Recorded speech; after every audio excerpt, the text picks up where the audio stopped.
ಎಲ್ರಿಗೂ ನಮಸ್ಕಾರ. ಬಹುಮುಖಿಯ ಮತ್ತೊಂದು ವಿಡಿಯೋಗೆ ತಮಗೆಲ್ಲರಿಗೂ ಸ್ವಾಗತ. ನಾನಿವತ್ತು ಪೆಪ್ಪರ್ ಫೀಲಿಂಗ್ ಮಿಷನ್ ಅಂದರೆ ಕಾಳುಮೆಣಸು ಬಿಡಿಸುವ ಒಂದು ಯಂತ್ರದ ಒಂದು ವಿಡಿಯೋ ಮಾಡ್ತಿದ್ದೀನಿ.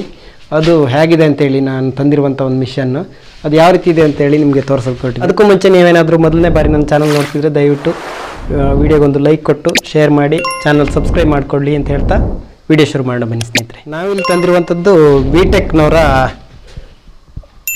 ಪೆಪ್ಪರ್ ಬಿಡಿಸುವಂಥ ಒಂದು ಮಿಷನ್ನು. ಇದರಲ್ಲಿ ಹೇಗಿದೆ ಅಂತ ಹೇಳಿದ್ರೆ ಇದರಲ್ಲಿ ನಿಮಗೆ ನೀವು ಇಲ್ಲಿ ನೋಡ್ಬೋದು 1 HP ಮೋಟ್ರ್ ಕೊಟ್ಟಿದ್ದಾರೆ. 1440 RPM ಇದೆ. ಜೊತೆಗೆ ನಿಮ್ಗೆ ಇದರಲ್ಲಿ 3 ಇಂಚ್ ಪುಲ್ಲಿ ಕೊಟ್ಟಿದ್ದಾರೆ ಕೆಳಗಡೆ ಮೋಟ್ರಿಂದ. ಅಲ್ಲಿಂದ 12 ಇಂಚ್ ಪುಲ್ಲಿನ ಈ ಕಡೆ ಶಾಫ್ಟಿಗೆ ಕೊಟ್ಟಿದ್ದಾರೆ. ಆಮೇಲೆ ಇದರಲ್ಲಿ ಮೆಣಸು ಹಾಕೋದಕ್ಕೆ 9 ಇಂಚ್ ಇದನ್ನು ಕೊಟ್ಟಿದ್ದಾರೆ ಬ್ಯಾರಲ್ ಥರ. ಆಮೇಲೆ ಈ ಕಡೆ ಹೊಟ್ಟು ಬರೋದಕ್ಕೆ 9 ಇಂಚು ಓಪನಿಂಗ್ ಕೊಟ್ಟಿದ್ದಾರೆ ಇಲ್ಲಿ. ಜೊತೆಗೆ ಕಾಳುಗಳೆಲ್ಲ ಈ ಕಡೆಯಲ್ಲಿ ಬಿದ್ದೋಗಬಾರ್ದು ಅಂತೇಳಿ ಈ ಕಡೆಯಿಂದ ಇಲ್ಲಿ ಹಿಂಗೆ ಕೊಟ್ಟಿದ್ದಾರೆ. ಇದು ಈ ಕಡೆ ಆ ಕಡೆ ಪಾಸ್ ಆಗುವಂಥದ್ದು. ಇಲ್ಲಿ ಸ್ವಿಚ್ ಈ ಬದಿ ಈ ಸೈಡಲ್ಲಿದೆ. ಈ ಕಡೆ ನೋಡಿ ಮೆಣಸು ಬಂದು ಇಲ್ಲಿ ಬೀಳೋದಕ್ಕೆ. ಇದು ನಿಮಗೆ ಹಲ್ಲಿಂಗ್ ಮಾಡೋದಕ್ಕೆ 18 ಇಂಚು ಇದನ್ನು ಕೊಟ್ಟಿದ್ದಾರೆ, ಏನು ಶಾಫ್ಟ್ ಕೊಟ್ಟಿದ್ದಾರೆ. ಇದಕ್ಕೆ ಬೇಕಾಗುವಂಥ ಜಾಗ ಎಷ್ಟು ಅಂತ ಹೇಳಿದ್ರೆ ಸುಮಾರು 2.5 3 ಅಡಿ ಜಾಗ ಇದ್ದರೆ ಸಾಕಾಗುತ್ತೆ. ಅಷ್ಟು ತುಂಬ ಚಿಕ್ಕದಾಗಿದೆ ಅಂತ ಹೇಳ್ಬೋದು. ಆದರೆ ಹಳೆ ಮೊದಲು ಬಂದಿರುವಂಥ ಎಲ್ಲ ಮಿಷನ್ಗಳು ತುಂಬ ಇನ್ನೂ ಚಿಕ್ಕದಾಗಿದ್ವು. ಆದರೆ ಇದೀಗ ಒಂದು ಸ್ವಲ್ಪ 1 HP ಮೋಟ್ರ್ ಹಾಕಿರೋದ್ರಿಂದ ಚೂರು ದೊಡ್ಡಕ್ಕಿದೆ. ಆದರೆ ಇದರಲ್ಲಿ ಒಂದಷ್ಟು ಸಮಸ್ಯೆಗಳಿದೆ. ಏನಂತ ಹೇಳಿದ್ರೆ ಇದರಲ್ಲಿ ಜಾಸ್ತಿ ಹೊತ್ತು ಬಿಟ್ಟರೆ ಇದು ಪುಡಿ ಆಗೋಕ್ಕೆ ಶುರು ಆಗುತ್ತೆ. ಇದರಲ್ಲಿ ನೀವು ಕಾಣ್ಬೋದು, ಇಲ್ಲಿ ನೋಡಿ ಈ ರೀತಿ ಪುಡಿ ಆಗುತ್ತೆ.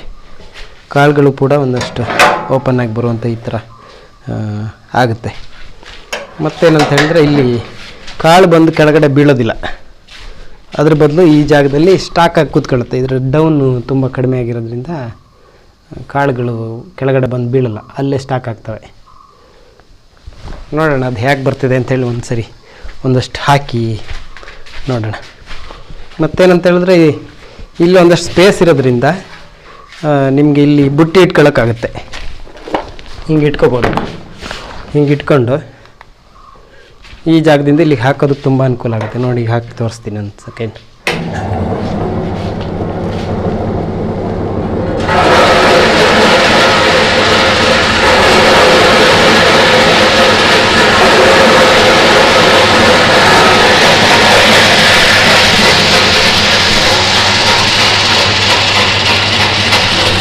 ಅಲ್ಲಿ ಬಂದು ಆ ರೀತಿ ಕೂತ್ಕೊಳ್ಳುತ್ತೆ, ಪೂರ್ತಿ ಕೆಳಗಡೆ ಬೀಳಲ್ಲ. ಅದು ಏನಾಗುತ್ತೆ ಅಂತ ಹೇಳಿ ತುಂಬ ಸ್ಟಾಕ್ ಆದಮೇಲೆ ಇಲ್ಲಿ ಹಿಂಗೆ ಬರುತ್ತೆ. ಈಗ ಹೊಟ್ಟನ್ನು ಈ ರೀತಿ ತಗೊಂಡು ಬಂದು ಕೊಡುತ್ತೆ. ಇದರಲ್ಲಿ ಕಾಳುಗಳ ಸಂಖ್ಯೆ ತುಂಬ ಕಡಿಮೆ ಇರುತ್ತೆ. ಜಾಸ್ತಿ ಅಂದರೆ ನೀವು ಇನ್ನೊಂದು ಸ್ವಲ್ಪ ಹಾಕಿದರೆ ಇನ್ನೂ ಪೂರ್ತಿ ಕಾಳುಗಳು ಕೂಡ ಬಿದ್ದೋಗ್ತವೆ. ಆದರೆ ಏನು ಸಮಸ್ಯೆ ಅಂತ ಹೇಳಿದ್ರೆ ತುಂಬ ಪುಡಿ ಬಂದುಬಿಡುತ್ತೆ. ಇದರಲ್ಲಿ ಎಲ್ಲ ಕಾಳುಗಳನ್ನು ತೆಗಿತೀವಿ ಅಂತ ಹೇಳಿದ್ರೆ ತುಂಬ ಪುಡಿ ಸಾಣಿಸ್ಕೊಳ್ಬೇಕಾಗುತ್ತೆ. ಇದರಲ್ಲಿ ಇವ್ರು ಏನು ಮಾಡ್ಬೋದಿತ್ತು ಅಂತ ಹೇಳಿದ್ರೆ ಇದನ್ನು ಈ 8 ಇಂಚು ಪುಲ್ಲಿ ಹಾಕಿದರೆ ಇನ್ನೊಂದು ಸ್ವಲ್ಪ ಸ್ಪೀಡ್ ಕವರ್ ಆಗ್ತಿತ್ತು ಅಂತ ಅನಿಸುತ್ತೆ. ಮತ್ತು ಇದು ಎತ್ತರನೂ ಕೂಡ ತುಂಬ ಎತ್ತರ ಇದ್ದಂಗಿದೆ. ಇದರಲ್ಲಿರುವಂಥ ಏನು ಕಾಳು ಬೀಳುವಂಥ ಈ ಜಾಗ ಇದೆಯಲ್ಲ, ಇದನ್ನು ಸ್ವಲ್ಪ ಹೈಟಿಗೆ ಕೊಟ್ಟಿದ್ರೆ, ಶಾಫ್ಟಿಗೆ ಹತ್ತಿರದಲ್ಲಿ ಕೊಟ್ಟಿದ್ರೆ ಆರಾಮಾಗಿ ಕಾಳುಗಳು ಬಂದು ಹಿಂಗೆ ಬೀಳ್ತಿದ್ವು. ಈಗೇನಾಗಿದೆ ಅಂತ ಹೇಳಿದ್ರೆ ಅದಲ್ಲೇ ಸ್ಟಾಕ್ ಆಗಿ ಕಾಳುಗಳು ಕೆಳಗಡೆ ಬೀಳಲ್ಲ.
ಇಲ್ಲಿ ನೋಡಿ, ಈಗ ಇಲ್ಲಿ ಸ್ಟಾಕ್ ಆಗಿದೆ. ಇದಿಷ್ಟು ಕೆಳಗಡೆ ಬೀಳಬೇಕಾಗಿತ್ತು, ಆದರೆ ಇಲ್ಲಿ ನೋಡಿದ್ರೆ ಮೇಲ್ಗಡೆಯಿಂದ ಸ್ಟಾಕ್ ಆಗಿ ಅಲ್ಲೇ ಕೂತ್ಕೊಳ್ಳುತ್ತೆ. ಇದು ನಿಜವಾಗ್ಲೂ ಈ ಪೋರ್ಷನ್ನು ಆ ಸೈಡ್ ತುಂಬ ಮೇಲ್ಗಡೆ ಎತ್ತಿದರೆ ಆರಾಮಾಗಿ ಬಂದುಬಿಡ್ತಿತ್ತು. ಇದೇನಾಗಿದೆ ಅಂತ ಹೇಳಿದ್ರೆ ಅಲ್ಲಿ ಡೌನ್ ಆಗಿದೆ, ಇಲ್ಲಿ ಸ್ವಲ್ಪ ಏರಿಕೆ ಆಗಿದೆ. ಇದನ್ನು ಸ್ವಲ್ಪ ಕೆಳಗಡೆ ಕೊಟ್ಟು ಅದನ್ನು ಮೇಲ್ಗಡೆ ಮಾಡಿದರೆ ಖಂಡಿತವಾಗಿ ಇದು ಆರಾಮಾಗಿ ಕೆಳಗಡೆ ಬಂದುಬಿಡ್ತಿತ್ತು.